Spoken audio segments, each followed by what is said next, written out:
Hello my dear students, आज की video में हम पढ़ेंगे मेथड्स ऑफ इवैल्यूएशन यानी मूल्यांकन की विधियाँ। देखो, हमारा जो एजुकेशन सिस्टम है उसे आंकने के लिए जो प्रोसेस अपनाई जाती है उसे ही इवैल्यूएशन कहा जाता है। तो इवैल्यूएशन ये हमारी शिक्षण अधिगम प्रक्रिया का एक बहुत ही इम्पोर्टेंट पार्ट है, जिसके द्वारा ये पता लगाया जाता है कि एक स्टूडेंट ने अपने उद्देश्यों की प्राप्ति किस सीमा तक की है। यानी एजुकेशन को लेके जो भी उसके ऑब्जेक्टिव्स हैं, जो भी उसके गोल्स हैं, उन्हें कितना अचीव किया है। ठीक है, इसमें विभिन्न टूल्स, टेक्निक्स और मेथड्स के द्वारा एक स्टूडेंट के नॉलेज में, उसके बिहेव में आए हुए परिवर्तनों को जाना जाता है। इसके अलावा उसकी जो व्यक्तिगत विशेषताएं हैं उनका पता लगाया जाता है। ठीक है, तो देखो, evaluation is a continuous process. ये एक कंटिन्यूअस यानी लगातार चलने वाली प्रोसेस है। It forms integral part of the total system of education and is closely related to educational objectives. मूल्यांकन एक सतत प्रक्रिया है। यह संपूर्ण प्रणाली यानी संपूर्ण शिक्षा प्रणाली का एक अभिन्न अंग है तथा शिक्षण उद्देश्यों से संबंधित है। इवैल्यूएशन शिक्षण उद्देश्यों से संबंधित है। अब शिक्षण के क्या उद्देश्य हैं, यानी शिक्षा के क्या उद्देश्य हैं कि एक स्टूडेंट की पर्सनालिटी में इम्प्रूवमेंट करना, उसका व्यक्तित्व का सर्वांगीण विकास करना, उसका जिसमें उसका मेंटल यानी मानसिक विकास, उसका शारीरिक विकास, उसका बौद्धिक विकास, ठीक है, उसका सामाजिक विकास। तो ये सब शिक्षण के उद्देश्य हैं कि एक स्टूडेंट का ऑलराउंड डेवलपमेंट करना। ठीक है, नेक्स्ट है evaluation is integrated with the whole task of education. Its purpose is to improve instruction. Instruction means होता है शिक्षण, यानी इवेल्युएशन का पर्पज क्या है, जो शिक्षण है उसमें इम्प्रूवमेंट करना। ठीक है, नेक्स्ट देखो, इवेल्युएशन की ज़रूरत क्यों पड़ी। To ascertain child's development in various dimension at different stages. देखो, एक बच्चे ने एजुकेशन के दौरान डिफरेंट स्टेजेस पे जो भी उसका डेवलपमेंट हुआ उसका पता लगाना। ठीक है, डिमेंशंस मीन्स होता है कि विभिन्न आयाम। अब विभिन्न आयाम क्या होते हैं, जैसे इंटेलेक्चुअल, सोशल, मेंटल, फिजिकल, ठीक है, साइकोलॉजिकल। तो इन सभी का एक बच्चे का कितना विकास हो रहा है, तो इस चीज़ का पता लगाना ये, और इसका पता कैसे लगाया जाता है, इवैल्यूएशन के द्वारा। ठीक है, इवैल्यूएशन में कई सारे टूल्स और टेक्निक्स की हेल्प से ये जाना जाता है कि एक बच्चे का कितना विकास हो रहा है जीवन के विभिन्न पहलुओं में, यानी उसका बौद्धिक विकास कितना हो रहा है, उसका शारीरिक विकास कितना हो रहा है, मेंटल कितना हो रहा है, कितना मेंटल यानी मानसिक विकास, इसके अलावा उसका सोशल डेवलपमेंट कितना हो रहा है। नेक्स्ट है to certify the learner in terms of what has been achieved and what is still missing. यानी एक बच्चे ने कितना नॉलेज अचीव कर लिया है और कितना अभी भी बाकी है, मिसिंग है। To identify the learning difficulties of the child, यानी एक बच्चे को लर्निंग में क्या क्या डिफ़िकल्टीज आ रही हैं उनका पता लगाना। टू प्रोवाइड रिमेडिएशन, उन डिफ़िकल्टीज़ को पता लगा कि उनको रिमेडी देना, यानी उनका निदान उपचार देना, उनको दूर करना। To reduce stress on children, education को लेके एक बच्चे को जितना भी स्ट्रेस है, जितना भी तनाव है, वर्कलोड है, उससे दूर करना, ये सब इवैल्यूएशन के द्वारा किया जा सकता है। ठीक है, अब नेक्स्ट है हमारा मेथड्स ऑफ इवैल्यूएशन यानी मूल्यांकन की विधियाँ। सबसे पहला है फॉर्मेटिव असेसमेंट। देखो, F A is carried out through out a course और प्रोजेक्ट, यानी एफ ए कब होता है, कोर्स के दौरान, यानी टीचिंग लर्निंग प्रोसेस के दौरान। F A is used to aid learning, इसका एफ ए का उद्देश्य क्या होता है, लर्निंग में हेल्प करना। ये एक टेस्ट होता है, यूनिट टेस्ट। ठीक है, एक यूनिट कंप्लीट हो जाने के बाद में टेस्ट लिया जाता है, ये साल में 4 बार होता है। F A is conduct to know the learning progress of the student, to identify the learning difficulties, to provide feedback to the students. F A के द्वारा ये जाना जाता है कि एक बच्चा कितनी प्रोग्रेस कर रहा है पढ़ाई में, इसके अलावा उसे क्या क्या डिफ़िकल्टीज आ रही हैं, तो उसे फीडबैक दिया जाता है, उसकी डिफ़िकल्टीज़ को दूर किया जाता है। The F is aim is to is the F is aim to see if the students understand the instruction before doing a summative assessment, यानी summative assessment होने से पहले बच्चे को उसके लिए तैयार किया जाता है, ठीक है, कि ताकि मतलब जितनी भी प्रॉब्लम्स आ रही हैं, जो भी गलतियां हो रही हो, सब एफए में ही हो लें और ज़्यादा से ज़्यादा उसका इम्प्रूवमेंट किया जा सके, ताकि समेटिव असेसमेंट में वो अच्छा रिजल्ट ला सके, अच्छा प्रदर्शन कर सके, ठीक है। नेक्स्ट है हमारा समेटिव असेसमेंट। हम क्या पढ़ रहे हैं, मेथड्स ऑफ इवेल्युएशन, ठीक है। तो नेक्स्ट है हमारा summative assessment.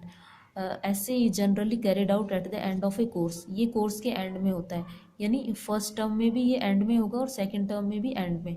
It measures how much A student has learn from the course, इससे ये पता चलता है कि बच्चे ने कोर्स में कितना कुछ सीखा है, यानी उसने एक क्लास में जो भी उसने कोर्स पढ़ा है तो उसमें उसने कितना कुछ सीखा है, इसमें उसके अंकों को आधार बनाया जाता है, ठीक है, यानी ग्रेड्स दी जाती हैं। SA is used to determine whether a student has passed और फेल्ड ए क्लास, ऐसे के बाद ये पता चलता है कि बच्चा क्लास में फेल हुआ है या नहीं, क्योंकि इससे एक बच्चे को एक क्लास से दूसरी क्लास में प्रमोट किया जाता है। Next diagnostic assessment. देखो डायग्नोस्टिक असेसमेंट क्या होता है कि एक बच्चे को लर्निंग में जो भी प्रॉब्लम्स आ रही हैं तो उन प्रॉब्लम्स को जानने के लिए डायग्नोस्टिक असेसमेंट किया जाता है, यानी जब एक बच्चा बार बार वही वही गलतियां कर रहा होता है तो उसका डायग्नोस लिया जाता है कि क्यों वो गलतियां कर रहा है, ठीक है। यानी DA इज यानी diagnostic assessment tells with the whole difficulties during the learning process. Learning process में जितनी भी कठिनाइयाँ आती हैं उनको इसके द्वारा जाना जाता है। DA means measures a student's current knowledge and skills for the purpose of identifying a suitable program of learning। इसमें बच्चे की जो भी नॉलेज है, उसकी स्किल्स हैं, उनको आइडेंटिफाई किया जाता है ताकि उसके लिए एक सुटेबल प्रोग्राम चलाया जा सके। कहने का मतलब ये है कि अगर उससे कोई भी प्रॉब्लम है तो उसे दूर किया जा सके, डिफ़िकल्टी है तो उसे रेमेडी दी जा सके। नेक्स्ट है हमारा इंटरनल असेसमेंट। देखो इंटरनल असेसमेंट क्या होता है, internal assessment is set and marked by the school teachers. Students get the marks and feedback regarding the assessment. ये असेसमेंट स्कूल के अंदर ही होता है, इंटरनल यानी स्कूल के टीचर्स के द्वारा, और टीचर्स मार्क्स देते हैं और फीडबैक देते हैं, ठीक है। इसके अलावा है एक्सटर्नल असेसमेंट। एक्सटर्नल असेसमेंट क्या होता है, ये is marked by non biased personal. अब देखो नॉन बायस्ड पर्सनल क्या होते हैं, वो लोग जो कि तटस्थ हैं, यानी जो आपके स्कूल के मेंबर नहीं हैं, बाहर वाले।